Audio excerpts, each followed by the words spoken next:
Tuesday morning. It's been raining pretty much for the last 24 hours non-stop. Just dropped my wife off at hospital for chemotherapy and driving back home to get some work done. So the roads are pretty bad and there's lots of fairly deep standing water. So yeah, not good.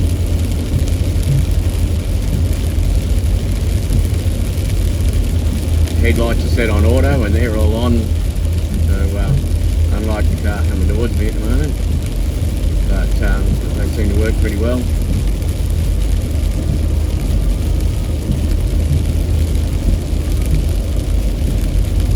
Windscreen wipers work pretty well too. Had them go on flat stick though yesterday.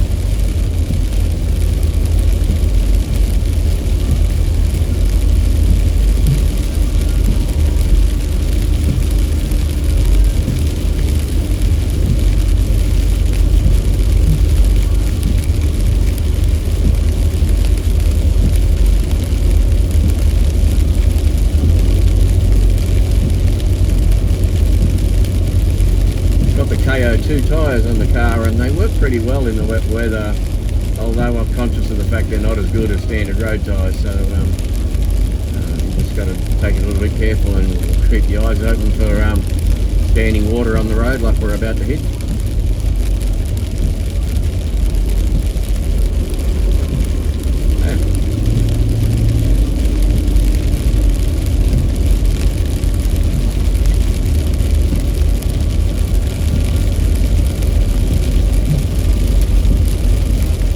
Amazing how a bit of common sense compensates for any shortcomings of the tyres.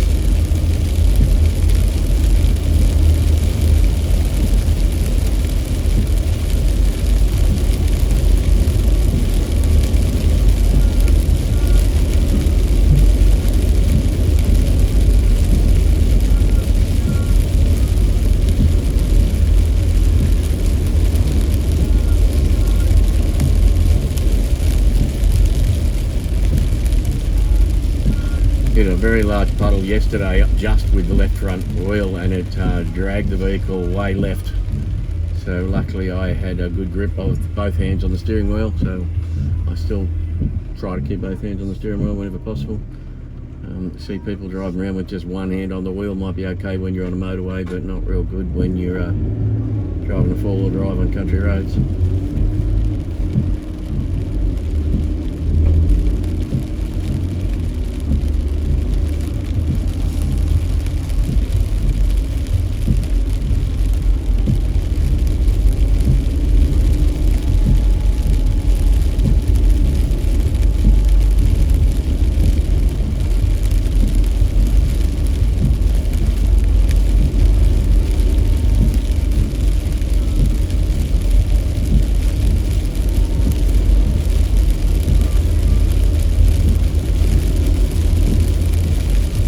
There are a lot of roads around here that go underwater when we've had a fair bit of rain, so there's depth markers up to 2 metres deep on the side of the road, so it's obviously anything over about 500 mil is something to be wary of, especially if it's across a little bridge or a causeway, because you don't know if the bridge or causeway has actually been washed away underneath it. If you can't see what's under the water and you haven't walked it, which you're obviously not going to on a 100km/h road,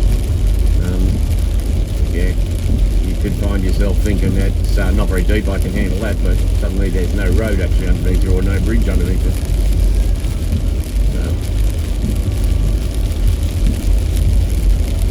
Or something has been washed down from, well, that's grabbed me, something has been washed down from upstream.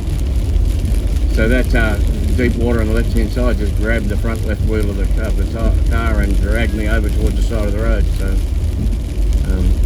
it would have been very easy to end up off the road then.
this road gets up to a metre underwater in this stretch along here.